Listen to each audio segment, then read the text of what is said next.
Thinking about launching a podcast but overwhelmed by all the moving parts? At Turnkey Podcast Productions, we take the hassle out of podcasting so you can focus on the talk, not the tech. From concept to launch, guest booking to post-production, we handle everything. Need a strategy to grow your show and turn guests into clients? Yep, we do that too. DIY or done for you, we've got the solution that fits. Whether you're just getting started or ready to scale, Turnkey is your behind-the-scenes podcast team. Turnkey Podcast Productions. Your voice, your message, fully produced. Learn more at turnkeypodcast.com/contact. That's turnkeypodcast.com/contact. Oh, I'm stomping the brakes on the nice guys. Put that idea right through the fucking windshield. I can tell you when it relates to financial, not naming a truck with the letter J, and it costs you a lot more money. I know that for sure. Well, we know that now. Like, you didn't know that ahead of time. No, I would have definitely named it something other than something that was started with a J had I known that, but okay. The nice guys on business have never, ever interviewed an ostrich on their podcast. Allegedly. But they have brought up that fucking Mustang podcast over and over and over again. Most days, they take their meds. This is not one of those days. Welcome to Fuckery with the Nice Guys. No interviews, no business content. Just your two favorite slack-jawed mouth breathers ranting about whatever. Now, strap yourselves in for Nice Guys Fuckery with the kings of fuckery, Doug Sandler and Strickland Bonner. And not that any of our team are actually gonna show up, but did you tell them also we moved it up an hour?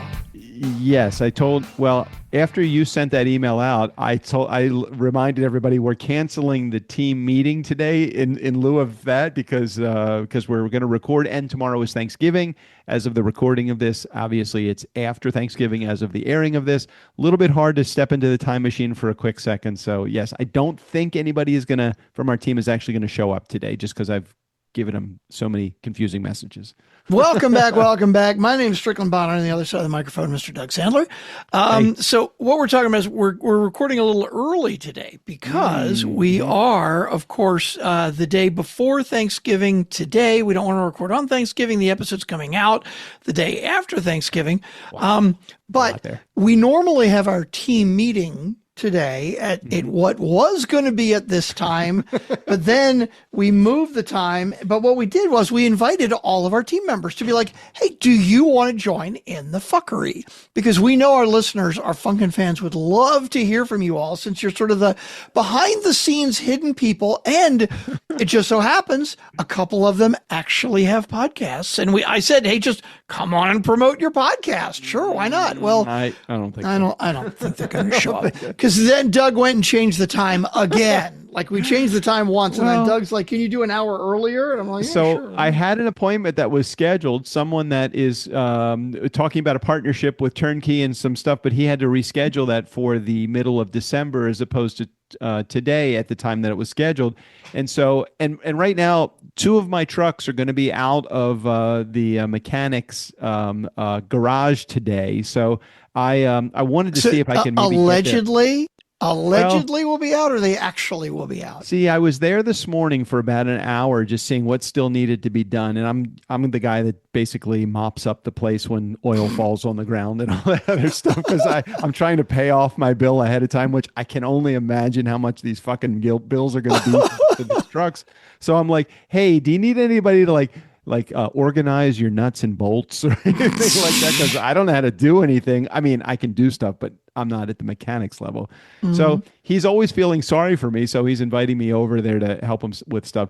And both of these trucks, basically new engines, new transmissions, but basically they're both feel like they're brand new. But every time we're just about ready to pull the trigger to pull it out of there, one more small thing. Like today, the alternator went up on Minty Fresh. It was the only thing under that hood that hasn't been replaced.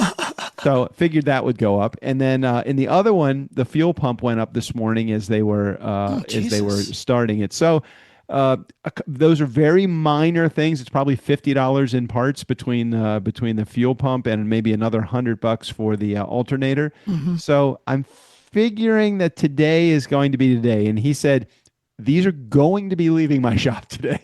I need them out of my shop. I think And which year is each of these?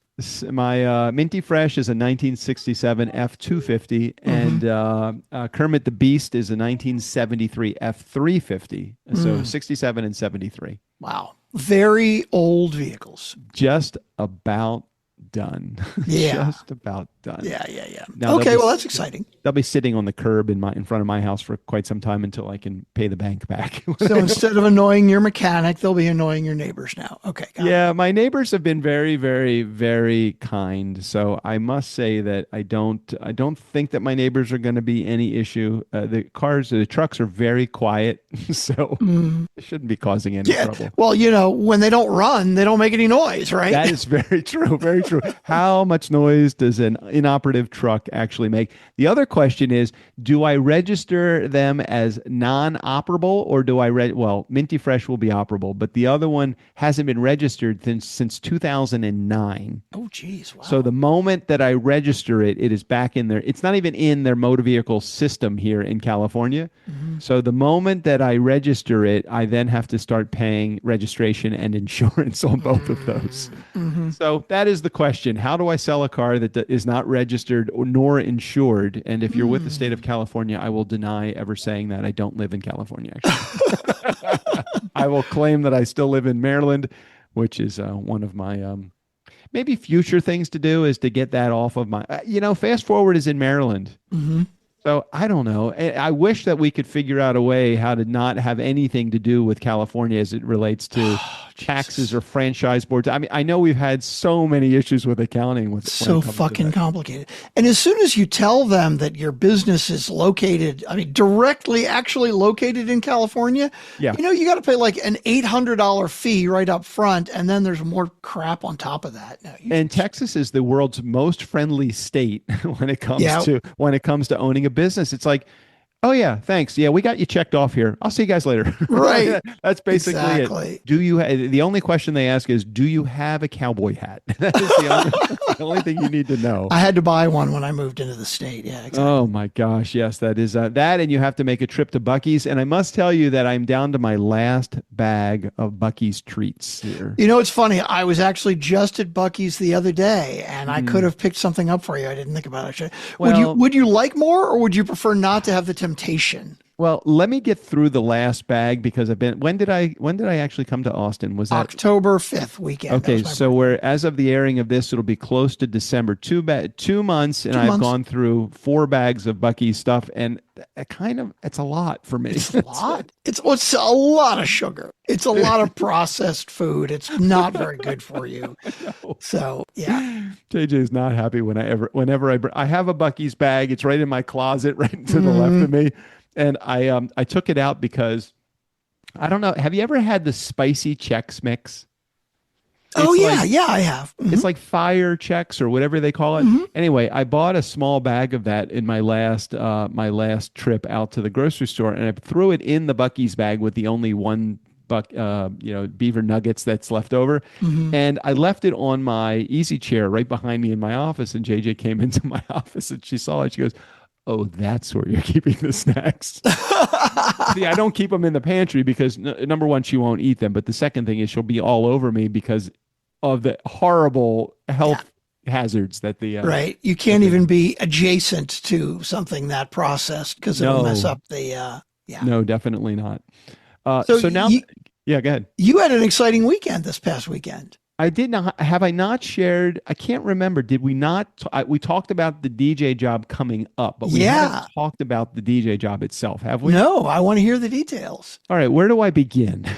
Where do I begin? It was at a ridiculously expensive country club in Santa Barbara, right? Well, just south of Santa Barbara, there's Oprah's town. It's called Montecito. Okay. And there is one country club in the town, or they just call it a club. They don't call it Old School Country Club. That's East Coast. It's just a club. It's just a club. It's a golf club that has a whole bunch of different things. And if you could maybe chat GPT, what is the yearly membership for the Montecito Club? I'm really, really curious what that is. Anyway, so they hired me to do the dinner music and then the post post band wrap up, like let's call it the after party. Okay. And so my beginning time for dinner music was 5 p.m. So I would say I got there around 2 o'clock, just because, look, I haven't done a job in a really long time. I didn't know what the setup was going to be like. I knew I was going to be plugging into the band equipment, and I knew they had to sound check. And I wanted all of that stuff, all of my part, to be taken care of before any of that went down. So got there super early. And the plan was for me to plug into the band equipment, and then for me to play my own equipment for music and plug into the band equipment for the after party. The problem was, the first problem was, I was on let's call it a catwalk. It was like a balcony overlooking both the dinner side and then the dance side, which were two separate rooms with a small hallway in between. Okay. So no elevator. So I had to walk all my equipment minus the speakers, which are the heaviest thing anyway. So all my equipment had to be upstairs. Now, if you were setting up for dinner and the after party, but you're playing to the dinner side first, what side of the catwalk would you set your equipment up so that you could kind of be in touch with your music? Wouldn't you be in touch, like over there on the dinner side, right? Sure. Okay. So I'm listening, but my speakers are tucked into the hallway underneath me. So when I'm playing my music, almost even at full blast, I still can't hear it from where I am. So you can't tell how loud you are. Okay. So I couldn't tell how loud I was. And so the first challenge was when people first started arriving, and now you have a room full of people. So it's different than if you had an empty room playing music, as opposed to when you have a room full of people talking and conversing and all that. Absolutely. So I was going up and down the stairs like a madman the entire evening for that dinner time, for those 2 hours that they were doing dinner and the other announcements and stuff. It was not easy. And when you're that far removed, there is no energy that you're pulling from the crowd. Even for dinner music, you just don't know, like, is this working right? Are people leaning in to have conversation? Are they, is this good music? So, and then there was some announcement that had to be made and some microphones that had to be passed. And I'm like, oh, I need a runner for the mic because I can't run up and down the stairs every time I need to do the microphone. So the band leader played the runner for me, which was super nice of her to volunteer to do that. So I would say that all in all, from a dinner perspective, everything was fine. Music was played exactly the stuff that they wanted. Volume level we adjusted because I kept coming up and down the stairs. All was good there. Then the band. Okay, any questions about that part of it? No, that all makes sense and is not surprising from a nose in the air club where all they care about is the way it looks. They don't care about the flow of an event or anything like that. Okay, or an elevator for you. I mean, why would they do that? Right. Don't worry about me. So and the speakers needed to be put in this little hallway area, which was right by the two corner tables 4 and 10. So tables 4 and 10 are getting an earful of my music from the speakers, and all of the other 20 tables that are in there are much further removed. So my biggest concern was, am I going to be disturbing these two tables? And, I did the best thing that I could from that perspective. Now, the transition. So the band, so I played from 5 to 7. The band picked up at 7 o'clock. And so I had to go downstairs at 7 o'clock and unplug my speakers, the line into my speakers, so that I could then plug into the band system so that when I do the after party, I'm plugged into their system. But you're still up on the catwalk. I'm still right. So that's fine. For the after party, you're still going to be looking down on everyone from the catwalk. Yes. So okay. So that was the next issue that I was going to have is now I'm up on the catwalk again, still not feeling any of the energy from the room because I'm literally 30 feet away from anybody that's in the room. Well, probably not 30 feet, but I'm at least 20 feet up. I'm 2 stories up above my cables are running downstairs. So I'm tucking those in. I'm plugged into the band equipment. And so now the issue was that there were people that stayed in the dinner room and a room adjacent to the dinner room, and they wanted to hear music and they weren't on the dance floor. So everybody's coming back to me and saying, hey, we want to hear the speakers that you had plugged in before so we can listen to the music in the dinner room and the adjacent room. And I'm like, well, I don't have That's not my music. I don't have any. You guys really should make the transition into the dance room. Now the dance room had no chairs. So there was no place for none like at older all. Oh, no wow, people yeah. to sit. It was the band, That's a bad setup. the dance floor, and then the bar. Yeah, that's a bad setup. So it was a challenging setup for older people to be able to stand there and enjoy the party as well. So anyway, I didn't lose any sleep over that because that was not part of my gig. I was not asked about setup. I wasn't asked about anything. I was just literally doing what I was told to do. So plugged in all of my music for the band. Now the band played from 7 to 10, and then my goal, my responsibility was to go from 10 to 12. Okay. All right. The band finished their last bit of music and made the transition over to me. And then the band leader last second decided that they want to do an encore. They want to play one more song. Oh, and by the way, let's back up. How many, because you mentioned this to me earlier, how many members of the band? How many people in the band? There was 8 singers. Right. Then that was my next question. Of those members, how many were singers? 8 goddamn singers. There was a lot of singers. I mean, I'm not saying that that's good or bad. I'm just saying that there was 8 singers, which in the 4-star world, my old world, that's a lot of singers. Now they do play continuous music. I know 4-star play continuous music too, but they had a lot of personalities in that front and that second line. Totally cool. So they had 8 singers. They had 3 horn players. They had 2 guitar players. They had a keyboard player. They had a sound person. They had a social media person. They had a social media person? Yeah, they had a social media person. Of course, you need a social media person, strictly. In the band? Not in the band, but kind of working with the band to make sure they got all the shots and images. Oh my God. Okay. Okay. Anyway, it's not for us to say whether that's right or wrong. They have their thing, and that was fine. What happened next? So the band stops playing. They made the transition over to me, but again, last second they decided they were going to do. I think the bride's father came up and wanted another song, so they're like, "Hey, we're gonna cut. We're gonna go back to the band." I'm like, "No problem at all." Look, I was just there to be the yes man. Whatever they need, I'm gonna do. They played the encore. Then they played a second encore. Okay. And then they played a third encore. The third encore was more of a, when you play like a Don't Stop Believin' or Lean on Me, where everybody's like arm in arm and swaying back and forth, you're basically going to kill the energy in the room that's dance energy.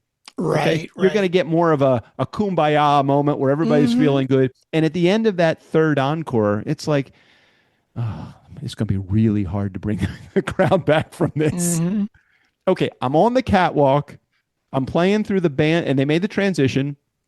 As soon as they were done with that, and I played and I needed to hit a high energy hip hop tune that was really popular from the era that they wanted in order to get the crowd to stay. And I'm like, I don't think I'm gonna, because they're breaking down equipment. They're doing like all this stuff is happening. Like, I don't think I'm gonna get them to stay on the dance floor. But I played Yeah by Usher, which I thought was a really good upbeat tune. And we did have some dancers, but then, they're breaking down equipment and I'm not in the room. So they don't even know. In that 2-hour period of time, should I have moved my equipment from one side of the catwalk to the other to at least have a visual so people knew?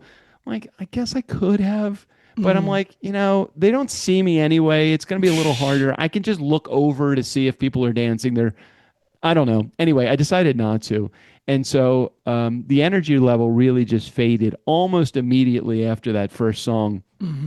And at 11:30, so I was supposed to play from 10 to 12. At 11:30, the coordinator from the venue came up to me and said, "Hey, the groom is in the dinner adjacent room, which is two rooms removed from where the dance floor is. He wants to hear some 90s hip hop and R&B. Could you play some of that?" I said, "Yeah, no problem." I figured there was literally nobody on the dance floor and nobody in the dinner room. I'm like, I'm not going to play like banging hip hop music for this. I'm just going to maybe back it down a little bit to some other music. But I made the transition. I said, "Hey, look, he's not even going to be able to hear the music." She said, "Well, I will tell him that you're going to play it." I switched over to 90s hip hop, and R&B, and nobody came into the room. There was like 8 people that were in the dance room, just kind of standing on the dance floor and talking. That was basically it. And I didn't want to blow them away. So Yeah. I would say I did everything that needed to get done, but I didn't really feel like there was any energy in the room after the band stopped playing. Yeah, it's a weird vibe. I know I want to end on a high note when I'm doing a wedding with the band, but I also want to end on that. The bride and groom, they want to say goodbye to people, right? Right. Like, yeah, that's a weird one. But I don't know. I guess if I felt like the plan was After the band and go into an after party as the band, I would structure my last songs differently. I wouldn't agree. play that ballady. Don't do the ballad. No, I would totally not. I'd be like, hey, we're done, but now here's the DJ. And you know what they could have partying. done also, which I really thought would have been a good way to do this, and I'm happy to, if I ever get hired again by them, because they might have thought I sucked. Look, I was really responsive. I was there super early. I did everything that they wanted. I played all the songs. I have my playlist from the night, and I have it on my computer if they need verification that I played all the tunes. So I did play. I mean, I downloaded probably $75 in music that I thought that they would want to hear based upon their playlist that I didn't have. So I went the nth to the nth degree. What I would have done was I would have probably situated the bar in a slightly different area and put my DJ setup on the exact opposite side of the dance floor from the band, set up my 2 speakers. I had plenty of time 2 hours to set up my stuff. Yeah, because that's what I was thinking. Like, you could have moved your stuff down like next to where the band was, but actually being on the opposite side of the room to sort of just pull the 180 attention. degree flip everybody the other way would have been even better. Agreed. But nobody really wanted what I wanted. So I'm not, and they weren't asking my opinion, and I'm not offering something that is not asked for because I don't want to be that guy that. Right. And everybody's watching the band break down. Like, if you had set up opposite, they've got their back to the band and nobody cares. At 11 o'clock, the entire breakdown crew for the dining room came in and started taking flowers down. They were dismantling the party, and the band was dismantling. If I was a guest at that party, I would have thought the party is over, but there is there's some music going on. And the other thing is they started partying at 3 o'clock. By 10 o'clock, they are fucking done. It's a long day. It's a long day. It's totally a long day. Would I have liked to have a packed dance floor? They could have had some lights in there. They could have done it a little differently. They didn't have any dance lights. They just had like spotlights on the band. Beautiful room, great venue. I think that the guests had a great time. I just don't feel like I was able to accomplish what I think that they wanted to accomplish with the after party. I think dinner wise, there's not much you can do, but with the after party, I think it was challenging for me.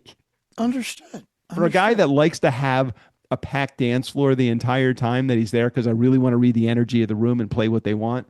I just didn't ever feel like I was in a position to be able to get that from the crowd. So I did what I needed to do. Got it. And so I have information. Payday comes in a couple weeks. So that's all I care about right now. I do have information about the country club.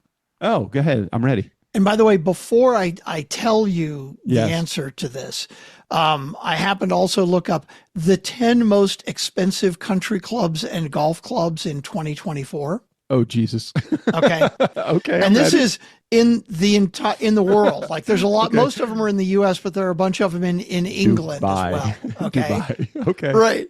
No, it's funny. I don't even see any in Dubai. I'm guessing this is not a business model that they employ in Dubai. Okay. But so the number one most expensive club in the world, Right. the Yellowstone Club in Montana, which is interesting, Montana, right? The number 2 is Miami Beach, right? And number 3 is New York. That all makes sense, right? But anyway, Yellowstone Club initiation fee, $300,000. Holy shit. Annual dues, $36,000. Oh, well, that's not so bad. It's like when you buy a McDonald's, you need to have $1 million. It only costs you $30,000 a month. Okay, so let's take the number 1 out of it, right? Okay. So the number 2 is the Fisher Island Club, $250,000 initiation fee. Number 3, $200,000 initiation fee. All of these are like $150,000 to $200,000 initiation fee, right? Okay, got it. Now, compared to the Montecito Golf Club, we do not know what the annual dues are. They are not publicly disclosed. Mm-hmm. I have an insider. I could find out for you. That'd be good. But they have an initiation fee of $275,000. Lord have mercy. And the club may have additional annual food and beverage minimums and other fees. Mm-hmm. Oh, it doesn't tell you what that is, though. No, it doesn't tell you how much that is. So now what else is interesting? Do you know who owns the Montecito Club? Well, not Oprah. I don't think Oprah owns it. No, that would be Ty Warner. Who's now, Ty that Warner? name is probably... Warner Brothers? No, it's interesting, though, because it's actually not his last name that's famous. It's actually, for whatever reason, the first name. Ty Warner owns the... hang on. Warner is known for creating Beanie Babies. Whoa. So, like a Ty, T-Y, Beanie Baby? So I guess the fucking Ty Beanie Babies, that's him. That's great. That's interesting. Why would he buy a country club? What came first, the Beanie Babies or the club? Well, apparently, Ty Warner also owns Ty Warner Hotel and Resorts, Montecito Club, Coral Casino Beach, Cabana Club, Four Seasons Resort, the Biltmore Santa Barbara, Four Seasons New York. So apparently he's got a lot of real estate holdings. Wow. Also. Apparently. Nice. So, anyway, way more money than I've got or would want to spend on a fucking country club membership. Let's talk about important things. What did you do yesterday for Thanksgiving? Yesterday, jumping in the time machine for Thanksgiving. Let's see. Sally invited over anyone from school who was like here away from home, right from her school. Mm-hmm. And then I also did the same at my day job. I invited anyone who, did, and an actual total of 0 people took us home. Well, look, it's not just the nice guys community. It's right. Exactly. It's the world. What is the world coming to? It's all good. All good. Hey, free meal, But and so it was basically me and Sally and Amanda, my daughter. We smoked a turkey. It was a 13-pound turkey, and it was freaking delicious. We brined it for 24 hours and then smoked it. And then was it boneless when you put it on the smoker, or no? Regular full-blown turkey is what we're doing. Okay. Although we have twice now smoked a boneless turkey. And it's fucking delicious. Here's Sally to say hi. Here, why don't you? What's going on, Sally? You got to put an ear in so you can hear what he said. Happy Turkey Day. Well, hey, love. Happy Thanksgiving to you as well. Have you smoked, or are you smoking the turkey presently? Sorry, we're back on Wednesday. We're not brining right now. So we're back in the time machine, back to Wednesday again. We're no longer on Friday. We're now on Wednesday. Oh, you went all the way forward. Well, Doug was just asking how Thanksgiving was because, of course, that's when the episode's going to come out. Oh. So I was speaking about the delicious smoked turkey that we had. Yeah. Okay. Yeah. Already. No, our turkey was fucking awesome. That is very cool. And he was saying that you have, I saw some pictures. I don't know. I think you sent me the pictures of you with smoking the smoked turkey breast. Good stuff. Yeah. Slicing into that meat. Mm-hmm. I made a pork butt yesterday for, let's see, I put it in, I think around 9 o'clock or 10 o'clock. It was like an 8 or 9 hour cook. So it was super long, 5.5 pounds or 5 pounds. And it turned out so good. But I said to JJ today, I'm like, we really need to do a turkey breast, or at least a whole turkey or chicken or something like that. Cause you guys keep sending pictures. The big old turkey breasts are perfect because they stay really nice and moist, especially if you brine it, and you can try different rubs on it. Like I did a rib rub on this last one, and it was a little sweet, but so good. Yeah. I'm here with an update. Oh, what's the update? The update's about my name, so I changed it on Facebook. Hold on a second. Weeb whoop, weeb whoop, weeb whoop. Oh, it's been so long. I know. I haven't used the weeb whoop update in quite some time. Weeb whoop, weeb whoop, weeb whoop. Okay, we have an update. Go ahead. Yeah. So I changed my name on Facebook to my preferred name, Vera. which has been confusing for the fuckery, I know. But now I am making the move all but legally to my chosen name. So you can call me what you usually call me now. So I don't have to think about like calling her Sally when I'm on the show, Yeah. but Vera otherwise. I wanted to let Okay, you know. so are we made the transition completely to Vera now? Yeah. Okay, that's fine. told I my just need to fam know and what to do. my people, and so yeah, I have one name that's the name people call me, and then I have one name that's on my legal documents.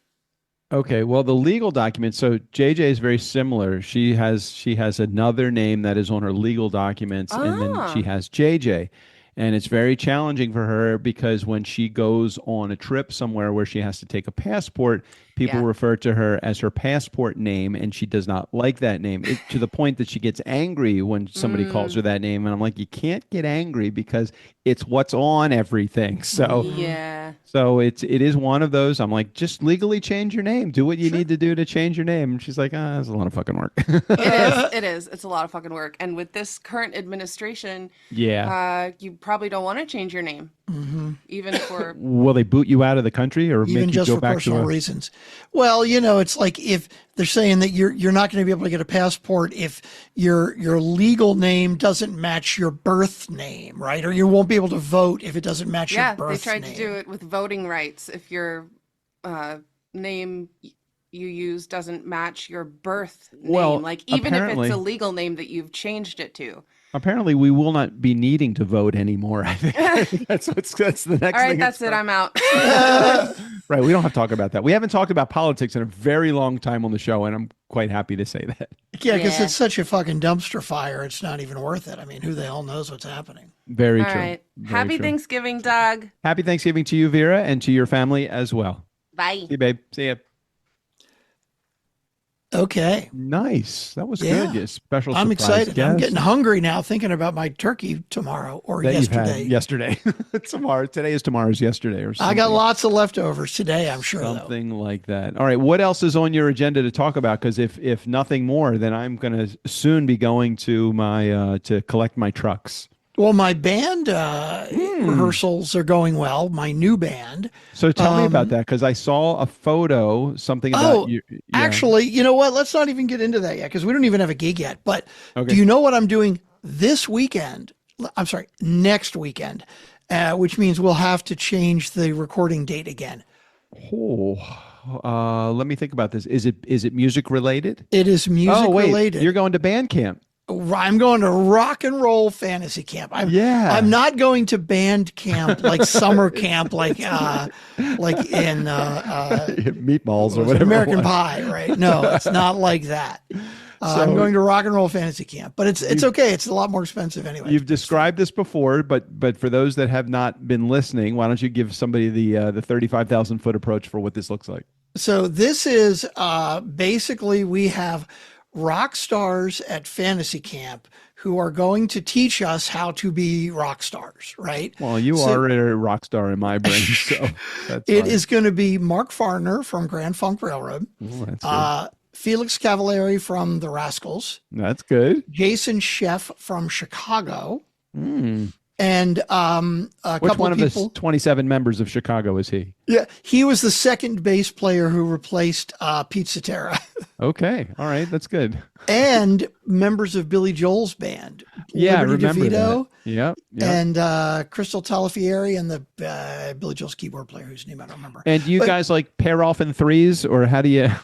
So I don't know how many actual bands are going to be there because they have Yeah. multiple bands, but I've been put into a band that is so it's four other guys. It's a bass player, guitar player, drummer, and keyboard player. Now, the bass player, drummer, and guitar player have all been to fantasy camps like multiple times apparently. Wow. Okay. And I actually looked up the bass player. Yeah. This guy is worth like a couple $100 million. Oh, like- he's like he's he's a- just living the rock star lifestyle, but in yeah. He's not a rock star, but he's made his money in tech. Yeah, he's an ex-husband of one of the Real Housewives of Orange County or something like that. Anyway, I don't know. So they've done this quite a bit before, apparently. And yeah, so it's basically like you get to do a jam session with each of the rock stars, and you get to do 2 performances at a club. But I don't know how many bands there are. Like each performance in the evening, we're playing at a club Saturday night and another club Sunday night. And each band gets 12 minutes. So you get like 3 songs or 4 songs or something. Right. But then there's also like these 2-hour jams with the rock. So I don't know what to expect. It's going to be. Have you been practicing your riffs? I mean, you've been practicing like shake a dick a damn, shake a dick a damn, yeah, I've been working on songs. Now, both of those would be Eagles / Joe Walsh songs, and none of those guys are going to be there. But it will be some other songs from. Yes, it's going to be interesting. It should be fun. I forget, Taking Care of Business. Isn't that? Is that one of them? I know that would be Bachman Turner Overdrive. Oh, yeah. Bachman Turner. That's what was so Grand Funk would have been American Band. We're an American band. Yeah, Closer to Home. I'm Your Captain. Okay. And the Locomotion they had a hit with. They did the Little Eva cover tune. And Some Kind of Wonderful. That was a big hit of theirs. Oh, that's too. a good song. That's a good one. I won a lot of bar mitzvah dance contests with Some Kind of Wonderful. Oh, really? Yeah, I just remember. I always was the guy that won the dance contest and took home the 45s. You know, they gave away 45s as the prizes. Which important question? Which of your guitars are you taking with you? I'm taking the blonde Carvin with me because it's the most flexible. I've got a blonde Strat that is like a retro 70s Strat that I like, but the sound isn't as good. I really like my Carvin. I like the Carvin. Okay, and you're only taking one electric guitar. No, you're not planning on doing like any acoustic solos or anything. Nah, I'm not going to mess with any of that. Yeah. And are you going to sing in addition to playing the guitar? Oh yeah, and actually, it's funny. I'm glad you asked that because I applied to the camp as a singer, as a vocalist who also plays guitar. Right. So I will be the main vocalist, the lead vocalist for the band, and I'll also be playing some guitar. Wow. Okay. All right. So you're doing basically what you did in the bands then with Four Star. Yeah, except backwards, because in the band with Four Star, we had 3 singers in the band.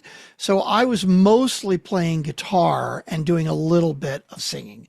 But this way, it's still entertainment, but I'm mostly the front guy and I'll be playing some guitar. What would be the reason that a band, for example, would need, I don't know, 8 singers? That's insane to me. What is that? Like, reason? what the hell did most of them do all the time? Are they like twiddling their thumbs when they're not singing? Because I enjoy singing, right? Now I got more of a rock and roll voice, right? But in my band, in Black Tie, the wedding band, I would rarely sing lead, even if it was a song that I thought was good for my voice, because I'm like, my singers are twiddling their thumbs, right? They're singing backup, sure, but they're the stars of the show, and I don't want them sitting around doing nothing.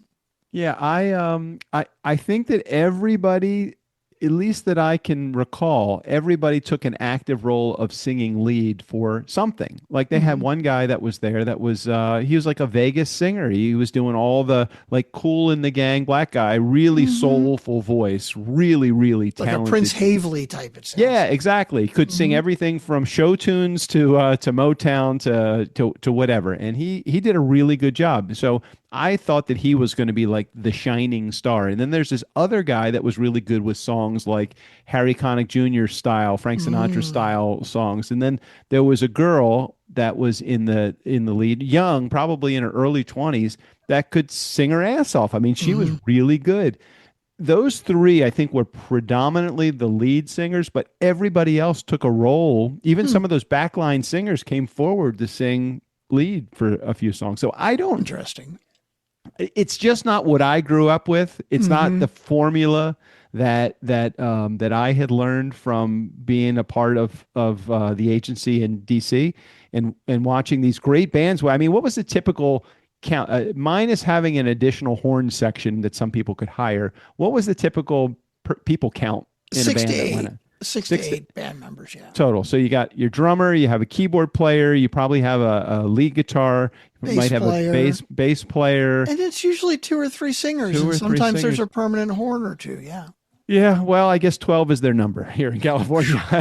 That's crazy. I mean, K-pop bands don't even have 8 singers. That's ridiculous. I mean, maybe Earth, Wind, and Fire or Chicago, maybe. So. Yeah, but they don't, right? Like all the musicians sing backup to do the harmonies and stuff.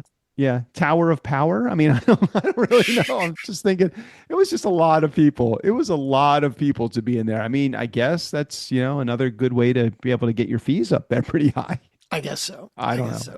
I don't know. Charged by that. Anyway, are we ready for the voicemails? Oh, fuck. We have voicemails. No, I did not even remember that. Okay. Yeah. We have 3. One of them is very short. It looks like it might have just been a mistake. Okay. Well, we will see. Yeah. Let's get right to it. And but I know you got to get to your picking up your truck. You can bump that first one right up against it. I will not interrupt anybody on this one. I know it's not typical, but I feel like I'm giving something back today. I'm thankful for another year of Nice Guys. Yeah. Yeah. Okay. Let's give it a shot. I love how you're doing like the active editing as we are. Yeah. I don't want to have like, hey, you got to be places. I'm going to cut out all the blanks in between of things that are obviously like little errors and like. You know what an looks like. You know what an looks like. 100%. I know what the ums and ahs look like, and it's like, yeah, we won't need that, and like the breath here, we don't need that. Let's just cut that out. And so it's gonna like this here. That's probably a mistake too. That's like, so Jared's going to be like, hey guys, it's Jared. Strickland really tightened up it's like the disclosure at the end of like a tobacco commercial or something like that, or a pharmaceutical company, and he's going to speed it up to 8x also. Exactly. Okay, all right, here we go. Oops. And then I got the wrong. Man, I was doing so good with all that. Here, let's try again. We did it and chewed up, booed it and do that and do that and do. You see, but now I got to do this to change that. Here. Okay, here we go. There we go. We got a voicemail from Jared. I said a voicemail from Jared. You know a voicemail from Jared. Nobody else will call. We got a voicemail from Jared. Screw the rest of y'all. Hey Doug, hey Strick, Erica here. Voicemail number 1. Doug, welcome back. Good to have you back in the saddle. Strickland did a phenomenal job while you were gone, even holding the fort when those of us who said we were going to show up had other things come up and couldn't show up, and Strickland definitely apologizing for that. At least I knew the night before I couldn't, but I promise I'll do it again the next time you do a group roundup. Anyway, Doug, to your question or comment that you made this last week, meaning right when you got back, that the Minty Fresh and the Kermit trucks are probably not going to be money makers for you. Well, you know why, right? I mean, they're not named with a J. Ooh. And I'm telling you, there's something about the J word that you need to name the trucks if you're going to go down any more truck alleys. I'm just saying. Anyway, that's my 2 cents for the day. All right. Love you guys. Love the show. And I don't know if I'll leave another voicemail after this. I haven't finished listening. Okay. Love you both. Bye. It needs a J. I did not think of that. All of my other vehicles, whether it was Jackson, the tractor, or Joe, what I have right now, or Jewel. Yeah, but these two are Kermit and Minty Fresh. I don't know. That's very interesting observation that I had not considered, and she may have a point. Okay, well, I'll have to think that through a little bit deeper. I can tell you when it relates to financial, not naming a truck with the letter J, and it costs you a lot more money. I know that for sure. Well, we know that now. Like you didn't know that ahead of time. No, I would have definitely named it something other than something that was started with a J had I known that. But fuck. Okay. All right. Voicemail number 2. Okay, here we go. Hey, Doug. Hey, Strick. Erica here. Voicemail number 2. Just realized at the end that you said you'd be recording before Thanksgiving, so let me leave my voice message here with a happy Thanksgiving to you both and to all of who you celebrate it with. I think, Doug, you're going to go feed the homeless, and on behalf of all of us, we all want to thank you for doing that. We're going to be doing our usual Thanksgiving thing, which is my husband's a Cowboys fan, and Cowboys always play on Thanksgiving. So it's just going to be the two of us hanging out, lots of good food, and watching the Cowboys. And then the next day we're going to go up and visit my mom and the other seniors up at her senior center and help feed them leftover turkey stuff and celebrate our 38th anniversary that night. Wow.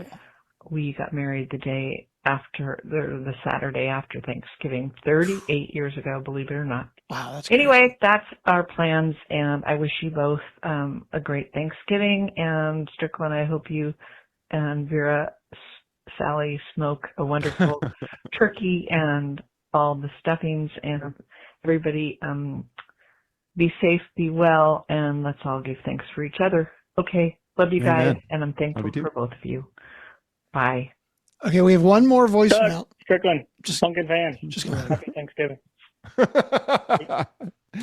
what I'm talking about. I thought it was like an error message, like maybe somebody got cut off, but that is quick and to the point. And even though he JD is didn't introduce always that himself, way. thank you, JD. We very much appreciate it. That is awesome. And and congratulations, Erica, 38 years of marriage to your loving husband. Had I stayed married to my first wife, it would be my 35th anniversary this this year.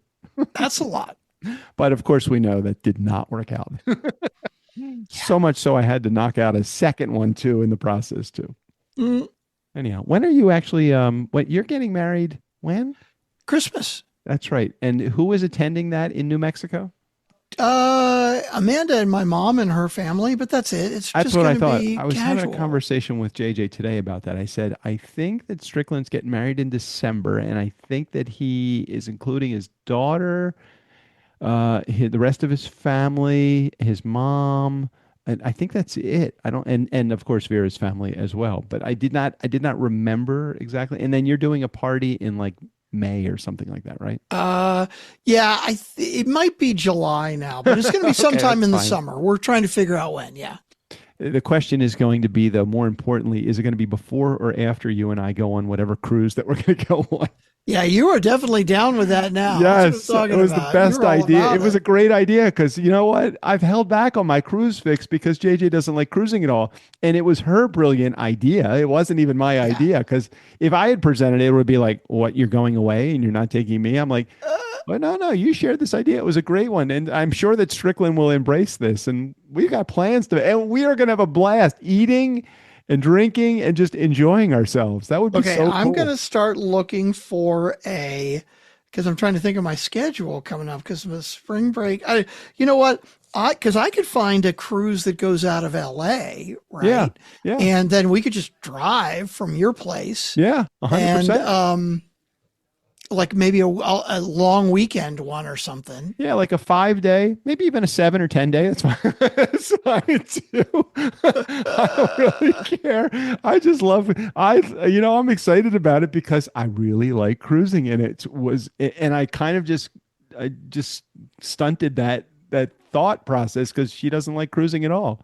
Okay, I do have another, I think in my mailbox right now, I have another offer from Royal Caribbean. I will have to look it up because their ships are fucking great. Like there's a couple ships that are these monsters. That I took a picture of one that was at the same port that we were at. Now, keep in mind, our ship held 3,000 people and 1,500 crew. And the one that parked right next to us was 128 or 200 feet longer, and it held an additional 2,000 people.